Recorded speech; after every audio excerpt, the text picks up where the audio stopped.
Welcome back. I'm your host, Leslie Cottle, and you are listening to This Empowered Life podcast, the podcast delivering tools, knowledge, and wisdom to empower the soul.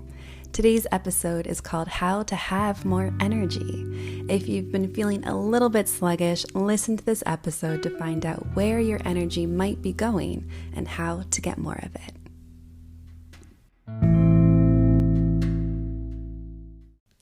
So energy, how to get more energy. I love talking about energy. I love thinking about energy. I love connecting with energy. Energy is the life force that keeps us going. And when we think about how to get more energy, I like to think of a holistic approach. So we have to think about where do we get our energy from and what is depleting our energy. And when I see this, I see 5 main sources. We have food, our physical state, our mental state, our environment, and the rest and sleep that you're getting. And all of this is going to compact over time. So when you think about where you're getting your energy from, you also need to think about what's draining your energy. You have to ask yourself, how is the food you're eating affecting your body and mind? How is your work environment affecting your energy? How is your home environment affecting your energy? How are your relationships giving or depleting your energy?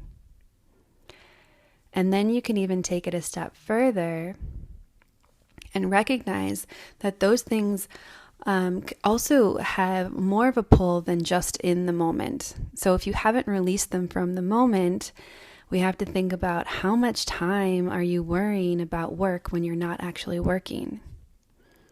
How much mental energy are you giving to a conversation that you had earlier in the day, last week, maybe even a conversation you haven't even had yet?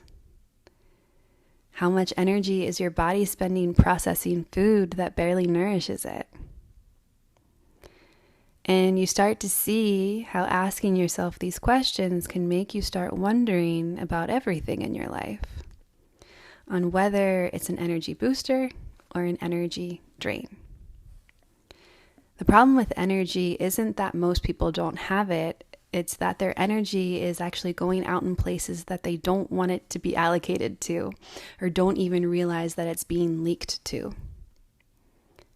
And the way I like to think about this is thinking about the body like it's a cell phone battery. So if your energy source is a cell phone battery, and each thing you do and think about is an app. So as you know, if you have a bunch of apps running all at the same time, the battery really quickly depletes and you have to recharge the phone again. And your day-to-day life is a lot like that. So when you shift your focus to noticing where your energy is being drained to, you can start to put together why it is that maybe you're exhausted all the time. I also want to point out that sometimes we have emotional apps running in the background that we've ignored for a really long time. It's like that app on your phone that you forgot that you even downloaded, but the problem is that it's still draining energy from you and it's still taking up space. And then we also have to remember that there are different seasons of life, meaning the seasons of rest, the seasons of play, the seasons of expansion. We have also seasons that have to do with nature. And then we also have stress, which can be good stress, and we can also have not so great stress, and those can really affect your energy levels as well. So the first thing that most people do when they realize that they have less energy than they desire is to start taking really good care of their mind and their body and their spirit. So that means eating really healthy, getting the movement that the body needs, sleeping enough, meditating, journaling, clearing your schedule, deepening your connection with Source, and really tuning into the mind, body, and spirit to figure out what feels good. Because here's the thing, we can control some things in our life and we can't control others. So the more that you invest in things that you can control, that build your energy, that restore your energy, the more energy you're going to have for the things that you can't control that much. Because we can't always plan the emotional drains. So if you have a deadline at work, if you're going through a really big life change, if you're called into a spiritual initiation, we can't plan these things. But these things can be managed more with ease when you're giving your mind, body, and spirit the fuel that it needs.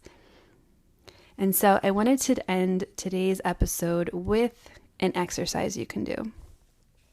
So what you need is a big piece of paper, and you're going to draw 2 lines on it, splitting the paper into 3 equal sections. And then writing at the top of each section, the first section, nourishing, the second section, neutral, and the third section, depleting. And as you go through your day, make little notes about the interactions that you have, the tasks that you do, and note which ones fill you up, which ones don't, and which ones are neutral. And after you do this for a full day, you might be really surprised as to what you find on this list. You might be surprised at how many thoughts, habits, or actions are taking away your energy.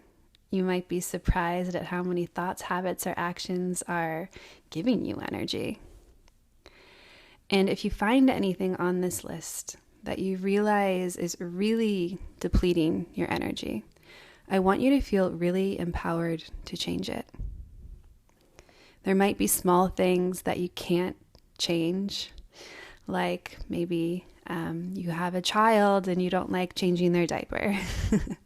But you also might find that there's a bigger change, like work on that depleting part that really, every time you think about work, it just depletes your energy. Or you might find that gossip really depletes your energy, or certain people in your life really deplete your energy. And I would encourage you to see if there are ways that you can either create a change or relate to these things in different ways that are more fulfilling to you. So this is a list that is meant to empower you just by acknowledging your truth. Thank you for listening to today's episode and have a great day. Tune in Tuesdays for more yummy and soulful episodes.